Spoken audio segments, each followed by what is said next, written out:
Ce livre audio utilise une voix virtuelle pour la narration. La voix virtuelle est une narration générée par ordinateur pour les livres audio. Vaincre la phobie scolaire. De Capucine Ployer, Alexandre Ployer. Chapitre 1. Dimanche soir. Je me suis demandé à quel moment de la journée le rituel du retour au CMPA commençait, et je pense qu'il commençait sur la route, au moment où mon père imitait un joueur de piano excentrique sur un air enjoué de Mendelssohn. Ce morceau qui m'était devenu familier était en fait le générique d'une émission culturelle que nous écoutions chaque dimanche soir. Mon père a toujours été du genre à faire une grimace pour me faire sourire, ayant pour but, probablement inconscient, de vérifier si le sourire que j'allais lui rendre était sincère. Nous écoutions cette émission, Le Masque et la Plume, avec plus ou moins d'intérêt tout le long du trajet. Puis, sur les 2 derniers kilomètres, nous nous délections d'une cigarette. Ce moment, limité par la durée de celle-ci, était celui que mon père choisissait pour me briefer pour la semaine, m'encourager et me rassurer. Même si le ton ferme qu'il prenait visait sûrement à le rassurer, lui plus que moi. Après avoir traversé un bout du tout petit village qui précédait l'ancien sanatorium où nous nous rendions, nous bifurquions sur un chemin vicinal sans éclairage. Un peu plus loin, nous passions devant un charmant château désaffecté, et nous continuions sur un sentier bordé d'une forêt qui aurait pu servir de décor pour un film fantastique. Le noir de la nuit attisait nos fantasmes. Les arbres étaient grands, biscornus, et probablement ensorcelés. J'imaginais la voiture animée et bruyante qui s'avançait dans ce décor silencieux, et, comme si j'y étais, je ressentais la douleur du calme extérieur. Comme tous les dimanches soirs, alors que je savais presque précisément ce qui allait m'arriver, j'avais mal au ventre. Nous avancions vers le portail, puis sur le chemin principal. Nous nous garions, et je descendais ma valise. Celle-ci crissait sur le bitume du parking, jusqu'au-dessous de la statue qui dominait l'entrée de l'hôpital. Enfin, en bas des marches, mon père reprenait ma concubine et la hissait jusqu'au 3e étage. Nous étions alors arrivés. Il déposait une bise sur ma joue, puis repartait. Ensuite, las de cette obligation hebdomadaire, je racontais de façon elliptique mon week-end aux infirmiers.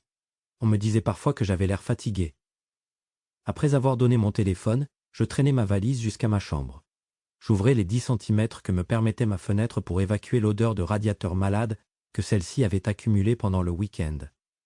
Aussitôt, sans compter mes soupirs, j'allais profiter de ma dernière permission de sortie de la journée. Nous avions droit de nous promener dans le jardin de l'établissement par tranches de 30 minutes, jusqu'à 21h, en remplissant une permission écrite. C'était alors ma dernière chance de pouvoir fumer une cigarette, et paradoxalement, de respirer l'air frais. C'était aussi le moment où je retrouvais mes colocataires, et où nous partagions quelques palabres hypocrites autour de nos week-ends finalement ennuyeux. Souvent à cette heure-là, je retrouvais Elena, une fille en surpoids plutôt sympa, mythomane mais de bonne compagnie, que j'écoutais sans écouter. Nous nous asseyions sur un bloc de ciment qui n'avait pas d'autre utilité que d'accueillir la pesanteur de nos fesses, et je l'écoutais me raconter les histoires folles qui ne lui étaient probablement jamais arrivées. Pour avoir l'air intéressé, je hochais la tête et relevais légèrement les sourcils à chaque élan exagéré de sa voix. Quand venait mon tour de parler, je racontais ce qui était le plus susceptible de l'intéresser et ce qui était le plus épidermique, à savoir mes flirts du moment. Enjouée, elle m'écoutait en me crachant dessus la fumée aromatisée de sa cigarette électronique. Nous remontions ensuite dans le service, souvent en retard de quelques minutes. Je retournais dans ma chambre pour y déposer ma veste, toujours suivi de mon acolyte qui voulait maintenant absolument me montrer son coup de soleil, puis nous ressortions. Je donnais un tour de clé, et nous allions finir la soirée en salle télé. Je décalais du mur 2 fauteuils en plastique. Je les tournais face à face. Alors, les banquettes se bécotaient, et les dossiers formaient une muraille de part et d'autre de celle-ci. J'avais créé un lit double, je m'affalais derrière ces parapets verdâtres, et je retirais mes chaussures. Comme dans toute collectivité, la salle télé n'était pas toujours un lieu tranquille, et c'était souvent cette idiote d'Elena, parfait bouc émissaire qui, ce soir-là comme tous les autres, s'attirait les moqueries de tout le monde. Celle-ci avait fini par partir en pleurant et en tapant des pieds parce qu'elle avait manqué de faire tomber Paul, un hyperactif incapable de tenir en place sur son siège, qui faisait l'imbécile sur la table basse.